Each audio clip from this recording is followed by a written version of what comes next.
கனமழை பொறுத்த வரைக்கும் புரட்டி போடுவதற்கான வாய்ப்புகள் மிக மிக அதிகமாக இருக்கு. எந்தெந்த மாவட்டத்தில் கடும் கனமழை தீவிரமாக இருக்கும், எந்தெந்த மாவட்டத்தில் மழையினுடைய தீவிரமே இருக்காது என்பது குறித்து இந்த வானிலை அறிக்கையில் நம்ம பார்க்க போகிறோம். கடந்த 24 மணி நேரத்திலும் ஒரு சில மாவட்டங்களில் பரவலாக மழை பொழிவுகள் தொடர்ந்து பதிவானது. இனி அடுத்து வரக்கூடிய நாட்களிலும் எந்தெந்த மாவட்டங்களில் பரவலாக மழை தீவிரம் இருக்கும் என்பது குறித்து மிக தெளிவாகவும் விளக்கமாகவும் நம்ம பார்க்க போகிறோம். நண்பர்களே, நீங்க மறக்காம ஒரு லைக் பண்ணுங்க, சப்ஸ்கிரைப் பண்ணி தொடர்ந்து சப்போர்ட் பண்ணுங்க. நண்பர்கள் உறவினர்கள் தெரியப்படுத்த ஷேர் பண்ணுங்க, அவங்களும் பார்த்து பயன்பெறட்டும். தமிழகத்தில் வருகிற ஆகஸ்ட் 26ஆம் தேதி வரை பரவலாக மழை வாய்ப்பு இரவில் நீடிக்கக்கூடும். குறிப்பாக கடலோர மாவட்டங்களில் இரவு நேரம் மற்றும் நள்ளிரவு நேரம் மழை பொழிவுகள் சற்றே அதிகரிக்கக்கூடும். இன்னும் ஒரு 2-3 நாட்களுக்கு பரவலாக மழை தொடர்ந்தே பதிவாக போகுது. அதனால உஷாராகிடுங்க. உறுதியான கனமழை தமிழ்நாடு முழுவதும் பெரும்பாலான பகுதிகளில் கண்டிப்பாக நம்ம எதிர்பார்க்கலாம்.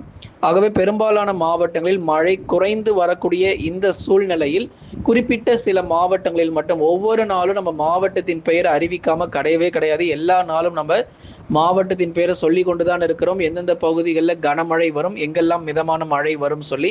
அதனால இன்றைக்கு மாலை மற்றும் இரவு நேரங்களில் எங்கெல்லாம் மழை வர வாய்ப்புகள் இருக்கு அப்படிங்கிறத மறக்காம தெரிஞ்சுட்டு போங்க. பெரும்பாலான மாவட்டங்கள்ல மழை குறைந்து வரக்கூடிய இந்த சூழ்நிலையில் சில மாவட்டத்தில் மட்டுமே பரவலாக மழை பொறுத்த வரைக்கும் தீவிரம் அடையும்.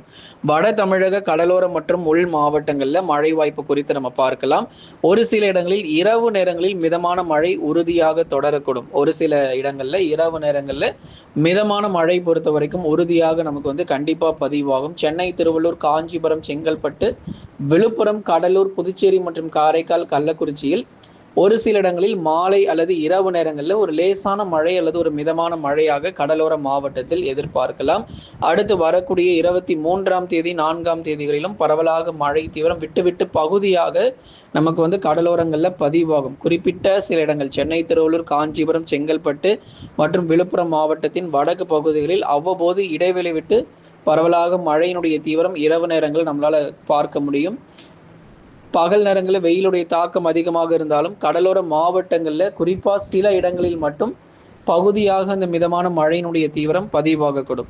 அடுத்ததாக உள் மாவட்ட பகுதிகள் வேலூர், திருப்பத்தூர், ராணிப்பேட்டை மற்றும் திருவண்ணாமலை மாவட்டத்தின் பகுதியாக மிதமான மழையும் ஏற்கனவே நமக்கு மழை பதிவாகியிருக்கு.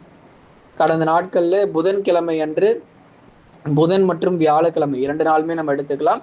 அதுலேயும் குறிப்பாக நமக்கு வியாழக்கிழமை அன்று பல மாவட்டங்கள் பல பகுதிகளில் கனமழை வெளுத்து வாங்கியிருக்கு. கிருஷ்ணகிரி மாவட்டம் ராயக்கோட்டை ஆகட்டும், அதே மாதிரி ஈரோடு மாவட்டம் நம்பியூர் பகுதிகளில், தொடர்ந்து புதுக்கோட்டை மாவட்டங்களில் பல இடங்களிலும் கடந்த வியாழக்கிழமை அன்று குறிப்பாக இரவு நேரங்களில் நல்ல ஒரு தீவிர கனமழை கிடைத்தது. அது எத்தனை சென்டிமீட்டர் மழை பதிவாச்சு அப்படிங்கிறத இந்த வானிலை அறிக்கை முடியும் போது நம்ம சொல்கிறோம். ஒரு இடம் 2 இடம் இல்லைங்க, கிட்டத்தட்ட தமிழ்நாட்டில் மட்டுமே ஒரு 15-18 மாவட்டங்களில் மிக அருமையான மழை பொழிவுகள் கடந்த வியாழக்கிழமை இரவு மற்றும் நள்ளிரவில் மழை பதிவானது. நேற்றைய தினங்களிலும் இரவு மற்றும் நள்ளிரவில் கணிசமாக சில மாவட்டங்களில் மழை பொழிந்தது. அதனால் எத்தனை சென்டிமீட்டர் மழை பதிவாகியிருக்கு என்பது குறித்து இந்த வானிலை அறிக்கை முடியும் போது நம்ம கேட்கலாம். உள் மாவட்ட பகுதிகள் சேலம், நாமக்கல், கரூர், திருப்பூர், ஈரோடில் பகலில் வெயிலின் தாக்கமும் இரவில் பகுதியாக லேசான மழைக்கான வாய்ப்புகள் வரும் நாட்களிலும் இருக்கும். கனமழை பொறுத்த வரைக்கும் காஞ்சிபுரம், செங்கல்பட்டு, திருவள்ளூர் இது போன்ற பகுதிகளில் தான் சற்று வலுவான மழை பொழிவுகள் இருக்கலாமே தவிர மற்றபடி பெரும்பாலான தமிழகத்தில் மழை வாய்ப்புகள் குறைவாகவே இருக்கக்கூடும் இனி வரும் நாட்களில். அடுத்ததாக உள் மாவட்டங்கள் கிருஷ்ணகிரி, தருமபுரி, சேலம், நாமக்கல், கரூரில் பகுதியாக மட்டும் மிதமான மழை அவ்வப்போது ஓரிரு சென்டிமீட்டராக 1-2 சென்டிமீட்டர் வரைக்கும் இனி வரும் நாட்களில் பதிவாகக்கூடும். அடுத்ததாக டெல்டா மற்றும் தென் மாவட்டங்கள் மிகவும் மழை குறைவாக இருக்கக்கூடிய பகுதிகளாக பார்க்கப்படுது. டெல்டாவில் அடுத்து வரும் நாட்களில் மழை தீவிரம் பொறுத்த வரைக்கும் சற்று குறைவாகவே தான் இருக்கு. ஆனாலும் கடந்த வியாழக்கிழமை அன்று குறிப்பாக இந்த மயிலாடுதுறை மாவட்டத்தில் பல இடங்களிலும் நல்ல ஒரு மழை தீவிரம் கிடைச்சிருக்கு. மயிலாடுதுறை, தஞ்சாவூர்ல வியாழக்கிழமை இரவு அன்று அதிதீவிர மழை பொழிவுகள் தொடர்ந்து பதிவாயிருக்கு. டெல்டா பகுதிகளில் தொடர்ந்து அவ்வப்போது இரவு நேரங்களில் இடி மின்னலுடன் கூடிய கனமழைக்கான வாய்ப்புகள் இருக்கும் பட்சத்தில் உறுதியாக நம்ம அறிவிப்போம். டெல்டா மாவட்டத்தில் இனி வரும் நாட்கள் மிதமான மழை தொடரக்கூடும். ஆனால் சில இடங்களில் மழை குறைவாக இருக்குது. ஒரு சில இடங்களில் நல்ல மழை கிடைச்சாலும் சில பகுதிகளில் மழை கொஞ்சம் குறைவாகவே இருக்குது டெல்டா பகுதிகளில். அதனால் எங்கெல்லாம் இன்னும் நமக்கு மழை சரியாக பெய்யாமல் மயிலாடுதுறை, தஞ்சாவூர், திருவாரூர், நாகப்பட்டினம், அரியலூர், பெரம்பலூர், திருச்சி மற்றும் புதுக்கோட்டை உள்ளிட்ட மாவட்டங்களில் போதுமான அளவுக்கு சில இடங்களில் மழை வந்தது வியாழக்கிழமை இரவு நேரங்களில். ஆனால் இந்த மழை போதுமா அப்படின்னா கண்டிப்பாக பத்தாது. ஏன்னா கொளுத்திய வெயில் அந்த மாதிரி. அப்போ இனி வரும் நாட்கள் மிதமான மழை பொறுத்தவரை டெல்டாவில் பகுதியாக தொடரக்கூடும். மிக கனமழை மற்றும் அதி கனமழைக்கான வாய்ப்பு தமிழகத்தில் எந்த மாவட்டத்திலும் கிடையாது அப்படிங்கிறதையும் இந்த நேரத்தில் உறுதிப்படுத்திடுறோம். அதே மாதிரி மதுரை மாவட்டங்கள் மதுரை, திண்டுக்கல், விருதுநகர், சிவகங்கை, ராமநாதபுரம், தூத்துக்குடி மற்றும் திருநெல்வேலியிலும் பகல் நேர வெப்பநிலை அதிகரிக்கும். நேற்றைக்கு மட்டுமே பாளையங்கோட்டையில் 39 டிகிரி செல்சியஸ், திருநெல்வேலி மாவட்டத்தில் அந்த அளவுக்கு வெயில் கொளுத்தி இருக்கு. பல இடங்களில் வெப்பநிலை ரொம்ப தீவிரமாக பதிவாயிருக்கு. தென் மாவட்டத்தில் வரும் நாட்களிலும் பகல் நேர வெப்பநிலை அதிகரிக்கக்கூடும். வானம் ஓரளவு மேகமூட்டமாக மாலை நேரங்களிலும் பகுதியாக மிதமான மழை சில இடங்களில் எதிர்பார்க்கலாம். ஆனால் பெரும்பாலும் வெயிலுடைய தாக்கம், மழை தீவிரம் மிக குறைவாக தென் மாவட்டங்களில் எதிர்பார்க்கப்படுது. அதனால் குறைந்த அளவே நமக்கு மழை பொழிவாக தென் மாவட்டங்களில் அமையக்கூடும்.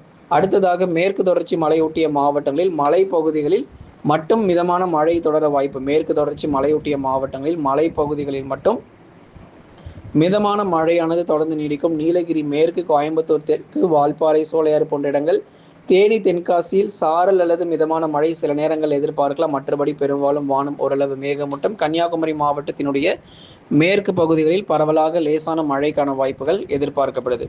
கடந்த 24 மணி நேரத்தில் பதிவான அதிகபட்ச வெப்பநிலை பொறுத்த வரைக்கும் பாளையங்கோட்டை 39.2 டிகிரி செல்சியஸாக பதிவாகியிருக்கிறது அதிகபட்ச வெப்பநிலை. கடந்த 24 மணி நேரத்தில் பதிவான மழை அளவு பொறுத்தவரை Manalmedu 7 centimetre, Kollidam 7 centimetre, Puducherry 6 centimetre, Tiruppur 5 centimetre, Vettikadu 4 centimetre, Sirkazhi 4 centimetre, Chidambaram 3 centimetre, Pudukkottai 3 centimetre, Papireddipatti 2 centimetre, Nambiyur 2 centimetre, Rayakottai 2 centimetre, Marakkanam 2 centimetre, காஞ்சிபுரத்தில் 2 சென்டிமீட்டரும், பேராவூரணியில் 2 centimetre, Bhuvanagiri 2 centimetre, Kodaikanal 1 centimetre, Mugalivakkam 1 centimetre மழை பொழிவு. எந்தெந்த ஊரில் மழை வந்திருக்குன்னு பார்த்துக்கோங்க. ஸ்ரீமுஷ்ணம் 1 சென்டிமீட்டர், நெய்வேலியில் 1 சென்டிமீட்டர், தருமபுரியில் 1 சென்டிமீட்டர், செங்கம் பகுதியில் 1 சென்டிமீட்டர் மழை பொழிவும், தேன்கனிக்கோட்டையில் 1 சென்டிமீட்டர், கலவையில் 1 சென்டிமீட்டர் மழை பொழிவு, செந்தூரை மற்றும் அதன் சுற்றுவட்டார பகுதிகளிலும் தலா 1 சென்டிமீட்டர் மழை பொழிவுகள் பதிவாயிருக்கு. இத்தனை பகுதிகளில் எத்தனை ஊரில் நமக்கு மழை வந்திருக்குன்னு பாருங்க. இதெல்லாம் ஒரு ஆரம்பம் தான். வடகிழக்கு பருவமழை இன்னும் இதை விட மிக அருமையாக பெரும்பாலான மாவட்டத்தில் கண்டிப்பாக நமக்கு மழை பொழிவுகள் ரொம்பவே தீவிரமாக பதிவாகும். மிக கனமழைக்கான வாய்ப்புகள் செப்டம்பர் மாதம் 2வது வாரத்திற்கு பிறகு பருவமழையினுடைய தீவிரம் மேலும் அதிகரிக்கும் என்று எதிர்பார்க்கப்படுது. ஆகஸ்ட் இறுதி மற்றும் செப்டம்பர் முதல் வாரத்தில் மழையினுடைய தீவிரம் குறைவாகவும், அதன் பிறகு வரக்கூடிய செப்டம்பர் 2வது மற்றும் 3வது வாரங்களில் பருவமழையினுடைய தீவிரம் மீண்டும் அதிகரிக்கும் என்றும் அதிகமாக எதிர்பார்க்கப்படுது. ஆகவே மழையே வராது அப்படின்னு மட்டும் நினைச்சிடாதீங்க. கண்டிப்பாக மழை வரும். ஒரு சில மாவட்டங்களில் விட்டு பகுதியாக மட்டுமே நமக்கு மழை கிடைக்கும். வடகிழக்கு பருவமழை காலகட்டங்களில் மாவட்டம் முழுவதும் கனமழை எதிர்பார்க்கலாம். லைக் பண்ணுங்க, மறக்காம சப்ஸ்கிரைப் பண்ணி தொடர்ந்து சப்போர்ட் பண்ணி பாருங்க.